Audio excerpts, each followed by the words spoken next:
Thank you for listening to the Speaking Out on Sex Abuse podcast with host Clara and Jimmy Hinton. If you're new to the podcast, please subscribe and share so you never miss an episode. Search for us on your favorite podcast app, or you can find the podcast on jimmyhinton.org and findingahealingplace.com. Please rate our show, subscribe, and share so we can spread the word. If you would like to support us and get exclusive rewards, go to patreon.com/speakingout. Find a tier that best fits you and join as a patron of the podcast. Now let's get into the show. Welcome to this week's podcast with host Jimmy Hinton. And Jimmy's mom, Clara. I remembered my name this week. You did super, Jimmy. Doing so much better. You. Thank you. I am so proud of you. Thank you to our patrons who make this podcast possible. Yes, we love you. We appreciate you. We appreciate your help. And I know that all of our listeners appreciate that. It's because of you that we're able to do this. Absolutely. Yes. So, we're going to talk about what we do when the justice system fails. And if you are not aware, there was a recent article that came forward about the FBI's handling of the Larry Nassar case. They completely botched it. FBI agents were taking people from USA Gymnastics out and, out for lunch, and they were, yakking it up and chatting, laughing about the whole case. Meanwhile, there were hundreds of victims that were being produced by Larry Nassar. So there's this article that came out in Rolling Stone, I think, trying to look for the date. It was just yesterday, the day before. Anyway, the title of the article, they don't give the SH word. Former agent says FBI ignores child sex abuse cases. So Jane Turner, a 25-year FBI veteran, blew the whistle on malfeasance within her agency. She says the botched Larry Nassar abuse case is part of a pattern. I can attest that that's very true, not just within the FBI, but within a lot of organizations. Some of that is because they're just so overburdened, but some of that is because they don't care. People just don't care. Yeah, I was going to say, we'll tell it like it is. Some people do not care. Yeah. So this is a major issue, and especially within organizations like churches, schools, et cetera, they act as if the legal justice system is the only recourse of action. Absolutely. That, if something is unfounded, that means they didn't abuse. Right. And we're going to welcome them back in the church with open arms, and we're going to put pastors back in ministry. That's it. Let the court decide. We'll go along with what the court system says. There is a major problem with that. That's a major misconception that unfounded means innocent. That doesn't mean innocent. In fact, there's this article here from right up the road from us in Pittsburgh. This article was published in May 15th, 2019. And it says Pittsburgh Police dismiss nearly 1/3 of rape cases as unfounded. So it kind of unpacks it, and it says, excuse me, on paper, the Pittsburgh Bureau of Police appears to be effective at investigating rape cases. In 2017, the Bureau reported it closed 58% of its rape cases, according to the city's response to a WESA right-to-know request. The 2017 national average was 36.5%, according to national crime reporting statistics kept by no other than the FBI. But the city's success rate comes, at least in part, from the fact that local police deemed 31% of the cases it investigated in 2017 as unfounded. The FBI uses the term unfounded to describe cases that, through an investigation, are found to be false or baseless. By comparison, the arrest rate for Pittsburgh Police was 23%, according to data made available through an investigation by ProPublica. In 2016, the average arrest rate for police departments serving populations of 300,000 or more was 21%. So their arrest rate was about on par with the rest of the U.S.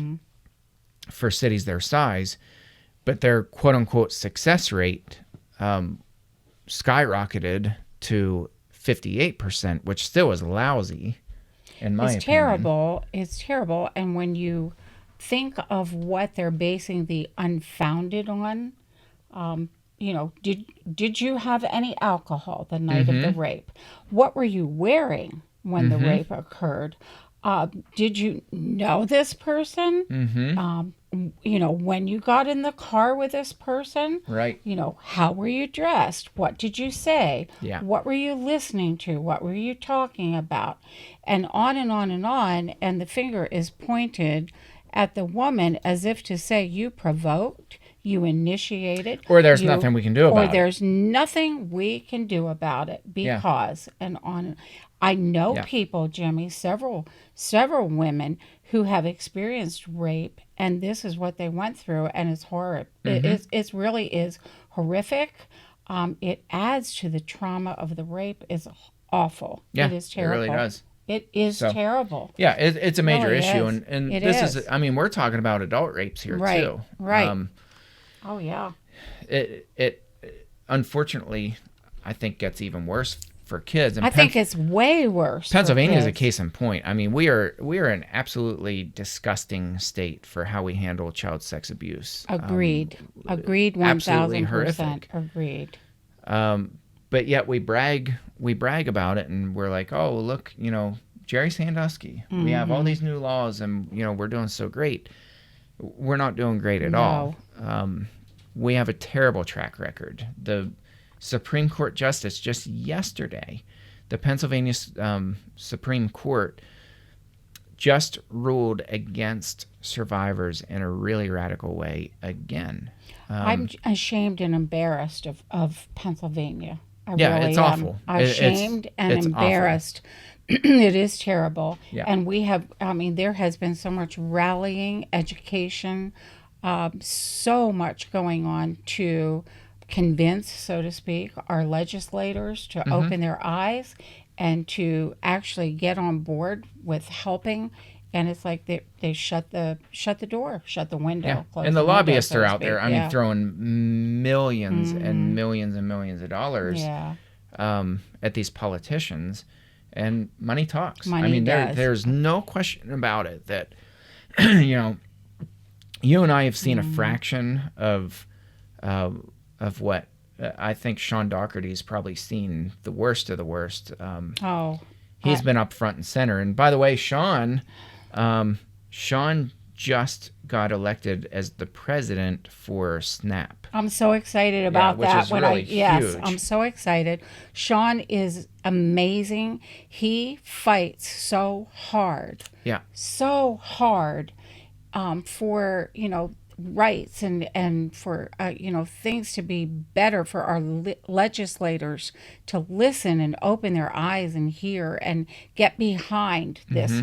But man, he's been shot down so much. He is a fighter. He's out there to the bitter end. Yeah. I'm proud to know this man. But I asked Sean in a private conversation not real long ago, and he'd be okay with me talking about this. But I said, do you think that people who make these mistakes, like there was the whole ballot mistake? Yeah. Right.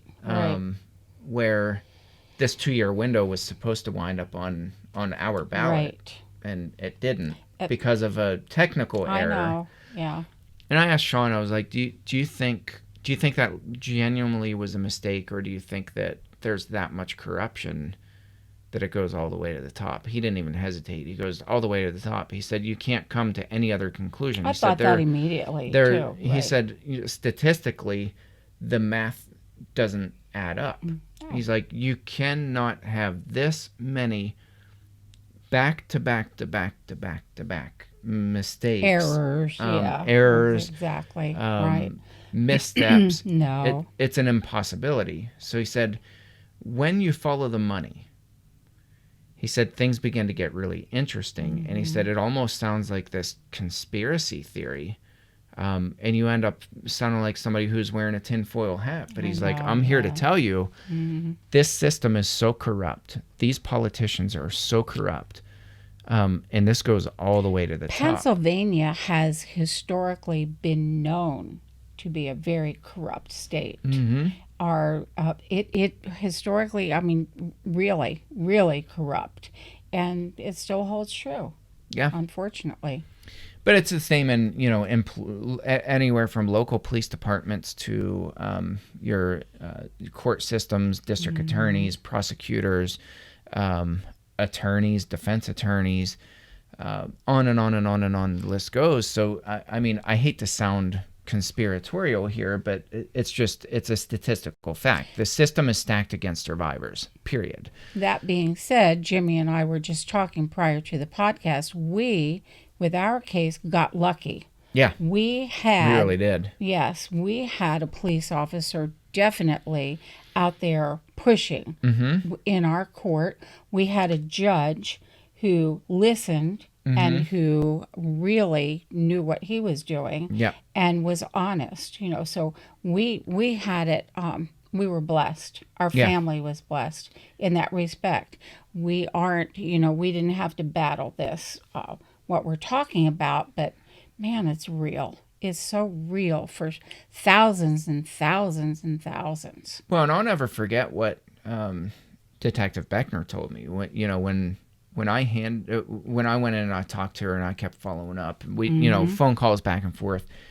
She said, "I promise you that I'm going to hand deliver myself." She said, "I will physically take all of the charges, the whole investigative report. I will personally put that into the hands of the district attorney."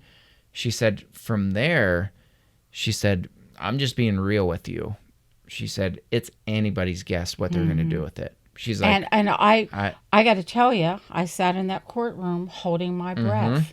I know, I did too. We did not know. And there are so many legal loopholes that Officer Beckner told us about. She's explained to me child rape cases that went totally sour, where the person who raped the child multiple times, and they had every bit of evidence, got off the hook. Yeah. And she said she's personally had cases where she did. She's like, they've disappeared. The investigative report just vanishes. Yes. And she's like, the level of corruption, she's like, it's there. She's like, and she's like, I'm just an underling. She's like, I don't get paid enough to know how this system works, but I can tell you it's very broken. Right. So, that from was... from our experience, we know we were fortunate. We were among the small percentage who are fortunate. Yeah. So this is an article on theconversation.com. Great article, and this is, you can find replicas of this all over the place. These studies are out there. But it says less than 1/5 of reported rapes and sexual assaults lead to arrests. Less than 1/5. But there's a darker part of that story too. I'm going to read a couple paragraphs here. As experts in criminology and the justice system, we were surprised to learn that a jury voted to convict Harvey Weinstein on 2 counts of rape and sexual assault. This surprise was based on our more than a decade of research on the attrition of sexual assault cases from the criminal justice system. We know that most victims of sexual assault never report their attack to the police. For those that do report, the probability of arrest and prosecution of their assailant is small. In fact, the overwhelming majority of cases reported to the police do not end up in conviction, as evidenced by our recent research on sexual assaults reported to the police in 6 jurisdictions across the United States. We found that many cases drop out at the investigation stage, with only 18.8% of rapes reported to the police resulting in arrests. Significantly more than a third of these arrests of adults ended in a conviction. That's just 6.5% of investigations. I mean, It's that is it is absolute garbage. right. So Yeah. So what I see happen a lot in church culture, and of course this is everywhere else, but I kind of live and breathe and reside in church culture. But what happens typically is if there is somebody who's reported, which also is rare, so justice survivors rarely report their rapes. Victims of rape rarely report. In churches, mandated reporters rarely report when there's a credible allegation of abuse. Of those that do report, just know that virtually none of them will result in a conviction. Virtually zero. I think if we really process that, it's like, wow. Yeah. Wow. Yeah. And I think knowing those facts, Jimmy, is a lot of the reason that victims of abuse don't speak out. They know that nothing will happen. Nothing except will happen, except sometimes you're drugged through the mill, having to repeat your story only to be told it's not valid. I don't believe it. This and this. Even our justice system says that you're making this up. Right. Absolutely. That this didn't happen. Absolutely. And think of how that would re-traumatize, or how it does re-traumatize victims of abuse, survivors of abuse. It's horrible. Well, what happens in churches is, in the rare occasion that they actually remove somebody from ministry temporarily pending an investigation, that does happen, but it's rare. When, and I say when because that's the most likely outcome, when it comes back as unfounded, that person is fully restored to ministry. And, it's such a slap in the face, because we say, as Christians, we believe in justice, we believe in the justice system, and, if they're innocent in the eyes of the court, that means they're innocent in the eyes of God. That's not true. It's just not true at all. So you have to sort that out, and you have to figure out, okay, what does justice really look like? And there are two kinds of justice. I mean, I'm sure there are more, but generally speaking, there are two different kinds of justice. There's the criminal justice. And by the way, I think our justice system is very broken, but I still believe in it. It needs lots of reform. But I would never fail to report somebody because I was our justice system's broken and it's probably not going to lead to a conviction anyway. Right. I always report when there's reasonable suspicion that somebody has abused an innocent person, period. So, I want to put that out there. Like, this is not a way to circumvent the justice system because it's broken. We still have to go through due process. But with that said, there's also kind of a moral, ethical justice system that seeks to honor victims and to protect them. Isaiah 1:17. I pulled this up, reading it on the screen here. It says, "Learn to do good." Kind of an interesting way to phrase it. Yeah. Not do good, right, but learn. Right. Learn to do good. It means you have to seek that out, right? You have to be instructed how to do good. Learn to do good, seek justice, correct oppression, bring justice to the fatherless, and please the widow's cause. Do you hear that? That's not saying, well, report it and then, wash your hands. I've done what I need to do, and then walk away. And if the court system finds it that it's unfounded, then, fully restore them. It's not what it says. Learn to do good. Seek justice. correct oppression. We're not doing that in the church. We don't correct oppression. Right. No. And we've talked about this time and time and time again. It's interesting. As you're talking here, I'm thinking, had the justice system failed us, I know without doubt that your dad would have been right up there preaching. Oh, he would have found a church, hands down. Not even a question. He would have found a church that would have taken him in. Right. Oh, right away. Right away. And he knew that. Mm-hmm. And his plea to the judge was what? Allow me to not go to prison because I want to go into the schools to teach about people like me. Yes. And I want to be in the churches and teach about people like me. And often we fall for that. We fall into that trap, sadly. My goodness, he's so repentant. He's willing to share his horrible story with others so that he can teach them how to be safe from predators like himself. We fall That's for not justice. No.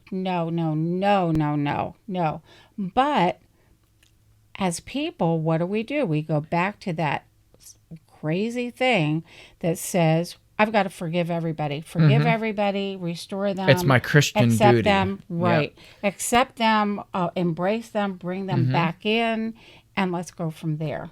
Yeah. It's just not true. Destroys the survivors of abuse. It just does. And it empowers the abuser. Yes. And they're laughing at people who are that foolish. Here's another one, Micah 6:8. He has told you, O man, what is good, and what does the Lord require of you to do, but to do justice, and to love kindness, and to walk humbly with your God. God requires you to do justice. He's not talking about a criminal system. And by the way, Jewish people had a court system. That's not what he's talking about. He's talking about your average person. It's your responsibility to do justice. What happens when that person gets restored and gets put back in the pulpit, say, or, let's just use that as an example. They produce more victims. Well, they oppress more people. What is our responsibility then? I see myself as withdrawing from that group. And there again, Jimmy, we talked about this in different podcasts. That's hard to do because you lose a church family. Yeah, I take a little different approach because, my thing is we shouldn't be the ones to go, and that just empowers them even more because now the one dissenting voice is completely gone, and now they're in control. It's like steroids. There, okay. For me, justice looks like justice looks like what this says: correct oppression, correct the oppression. If somebody's still oppressing people, you correct it. You don't walk away from it. And that means you're going to lose friends, guaranteed. You're going to lose family, almost guaranteed. You're eventually going to lose your church community, guaranteed. Right. You're going to lose a lot by standing up and doing what's just. And that's where the moral issue comes in, the moral justice. When your heart knows you've done this, you are a victor. It's hard, at least for me, I think for you and for most people, to live with yourself when you know that an injustice has been, it continues to go on. You know it and you do nothing. Yeah. Yeah. And I personally can't lay my head down on a pillow at night if I know something and I don't do anything about it. I just can't. Right. So, and that's not because I'm trying to correct the wrongs of my father, and I've been accused of that before, and I'm like, get lost. That's not why it's not why I do what I do. I'm not trying to fix daddy wounds that I have. Right. Right is right, wrong is wrong. And when people are intentionally producing victims and they're harming innocent people on purpose, while they masquerade and pretend to be Christians when they're not. Justice requires us to speak up. It requires us to do something. It requires us to make their life hell. And I'm not talking about, payback and, I'm not talking about vandalizing people's property and things like that. I'm talking about calling their sins out. I'm talking about shining a light on the dark secrets of their soul, where they're intentionally oppressing and producing victims. They're producing victims against the victim's will. Why should we make things comfortable for them? Why should we of a girl give them that community I know, right, in the church? A girl that I know whose dad, he abused her. She spoke out. The church ignored her. It just blatantly said, no, no, no, no, no. Later on, the church finds out, yes, this is true. The justice system gave a very minimal slap on the wrist to the father. The end result is this poor girl has been harassed. She's been called every name in the book for calling out her father, the actions of her father. And that's not acceptable. Right. That's just not acceptable. And my heart really aches for her, because that takes guts and courage to do what she did. Yeah. And she did it not to seek revenge, but did it to say, hey, it's got to stop. My dad is still doing this stuff. That's right. Revenge shouldn't even be in our vocabulary. It's not about revenge whatsoever. Her intent was pure and good and right, but she ended up being, as you said, ostracized. She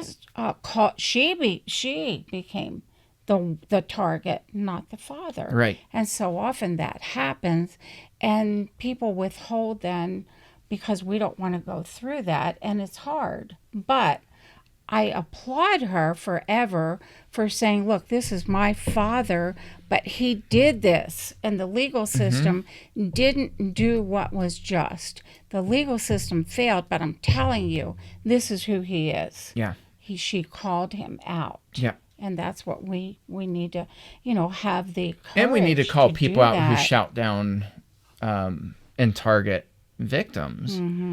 And just stand up and say, what is wrong with you people? Right. This isn't okay. It's never okay to put an abuser on a pedestal and to tear down his victims. That's not justice. You're not correcting oppression. You're causing it. You're creating more oppression. And that's not what justice looks like. I think it's frightening to a lot of us to think, well, the justice system, we're taught from little up that our laws protect us, and we're to respect the legal system and respect the laws of the land, which we are supposed to do. Sure. But you said it. We all know it. There are broken parts of that system, and those parts need fixing. They need reformed. And until then, it's up to us to carry out some of this. Not saying, you go out there with a gun and you do whatever.